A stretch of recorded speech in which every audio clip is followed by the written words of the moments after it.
Hi guys, welcome back to my channel. This is Cookie and I'm going to share with you today the next step in the transformation process of my friend's apartment. I'm very excited about today's video because although it isn't that big of an area, it has a huge impact on your day-to-day life. If you don't know which space I'm talking about by now, it's the entrance area as well as the corridor that connects the different rooms.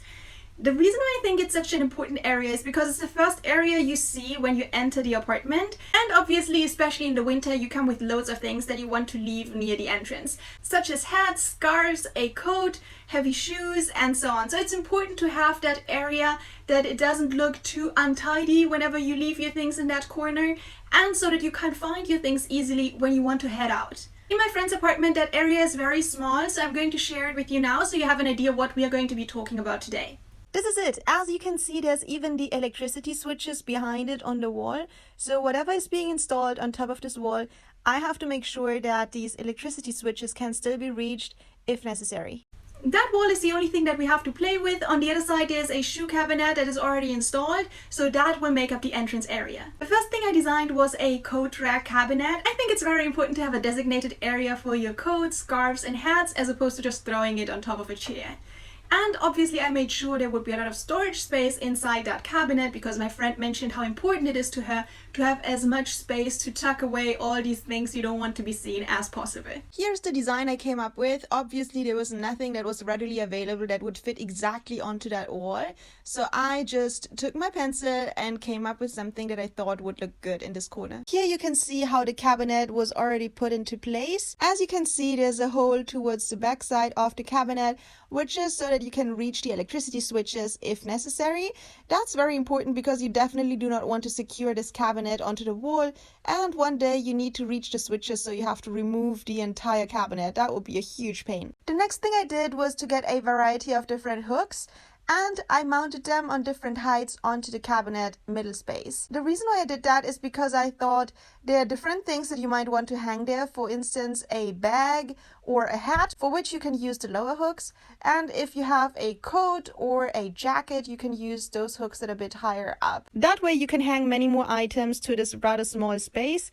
And it also looks quite cute, I believe, even if you don't hang anything on there. Obviously, I wanted to make this as comfortable as possible, so I got this little mattress in a matching color. And in order to use the storage space underneath efficiently, I got 4 storage boxes that also match the color. In addition, I thought that this space definitely needs a shoe mat in order to leave your shoes on there and make sure that the floor doesn't end up being completely dirty whenever you enter the apartment. I found this fantastic shoe mat. The reason why I love it so much is because you can cut it so it fits into your space, which is very special. Obviously, it looks much nicer if it fits perfectly into the corner as opposed to just buying a square or rectangle mat that you can only place in front of the door. In my own apartment, I'm using exactly the same one, and what I like about it, besides being able to cut it, it also looks quite nice and doesn't get dirty easily. Also, I place my shoes on top of it and leave the shoes on there. So for that reason, I wanted it to be a bit bigger and not just in front of the entrance, but in front of the cabinet so that the shoes can be placed on top of the mat as well. Umbrellas are another aspect that shouldn't be missing near the entrance. I got this nice umbrella stand which enables you to place smaller umbrellas and larger umbrellas into it without it falling over. And of course, the last step in this transformation process was to get some slippers. Since my friend likes cats, I decided to get her cat slippers. The next thing I want to talk to you about is the shoe cabinet, which was already installed. I thought it's not as clean if you just put your shoes inside, and it's very hard to keep the shelves clean. For that reason, I installed an additional layer to protect the shoe cabinet from the inside. I have to say this shoe cabinet looks a bit dark and boring to me, but there wasn't much I could do about it because it had already been installed before my friend got the apartment. I got the self-adhesive foil that I put on top of each layer inside the cabinet. The reason why I put it on there is because you often put your shoes inside cabinets and it leaves a mark. I didn't want that to happen. You can easily install this foil. The other great thing is that it can be removed easily without leaving a mark. And that's very useful, especially if you live in a rental apartment. And then I got these yellow subdividers, which are used so that you can stack 2 pairs of shoes, one on top of the other easily. So you can make maximum use out of the shoe cabinet. The next thing I'm very proud of is the corridor. As I mentioned earlier, there's a corridor that connects the different rooms to the entrance area, and it looked very empty. Not much was happening in that corridor. It's very sad. It was just a normal corridor without anything on the wall or on the floor. For that reason, I designed a table which is very narrow, so it can be put against the wall, and onto the wall I put a wall clock. I think this constellation is very useful. On the one hand, it is some additional storage space. On the other hand, you can see the wall clock from the dining room area and the kitchen, so it's definitely very useful to be able to see what time it is. And last but not least, it makes the corridor look so much more attractive. Before, it was just the corridor that connects the different rooms, and now it is its own centerpiece and has actually something to show. First, I had to bring this huge piece of furniture into the apartment. They had left it at the entrance door, so I had to do that by myself. And then I had to unwrap it while making sure that I don't damage the walls or the piece of furniture itself. I think it looks awesome. I designed it by myself.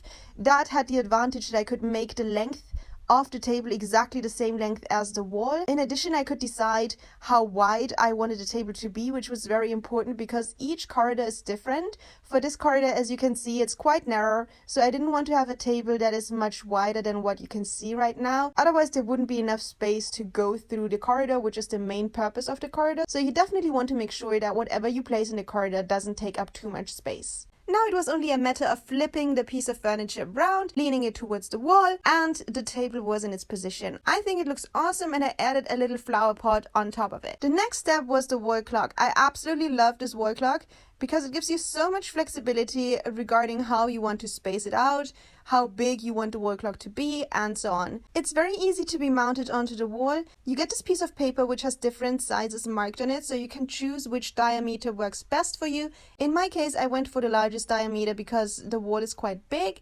and then you just put each part of the wall clock on top of the wall. It has little stickers on it, so you can just stick it onto the wall easily, and in case that you ever want to get rid of it, it's also very easy to take it off again. Once you have placed all the parts onto the wall, it's finally the moment of truth to take off the paper. Let me just put a final mark in the middle so we can place the clock in a bit, and now you can see what it looks like once the paper has been removed. Isn't it awesome? The only step that remained to be done is to drill one hole into the wall. The reason for that is that you have to hang the little clock in the middle. That's why I put the marker in the middle earlier. And once you're done with that, you can finally place the clock in the middle. Doesn't it look awesome? And if I had an empty wall in my own apartment, I would definitely want to get this identical clock. This is what the corridor looked like in the end. Doesn't it just look awesome and so much better than just having an empty corridor that you walk through on a daily basis, right? And now let's have a quick look at the entrance area that we designed earlier. As you can see, we have the coat cabinet to the left. And if we go a bit to the right, we can see the shoe cabinet with all the different compartments in it, so you can store a lot of shoes inside. And I'm also very proud, of course, of the perfect shoe mat that I was able to create for that area, as well as the umbrella holder to the left. As I mentioned earlier, this umbrella holder enables you to place large umbrellas as well as smaller umbrellas. Here another quick overview of the coat cabinet from the front and the shoe cabinet with all the different compartments in it. This is already the end of my video. I hope you enjoyed watching it. Although today's video was rather short and the spaces that we looked at were very small, I hope it showed you that even for small spaces, they are great design ideas and there's always an option to improve things. If you did enjoy watching this video, I do encourage you to check out the other videos in this series. We are already towards the end of this series in finding furniture for my friend's apartment.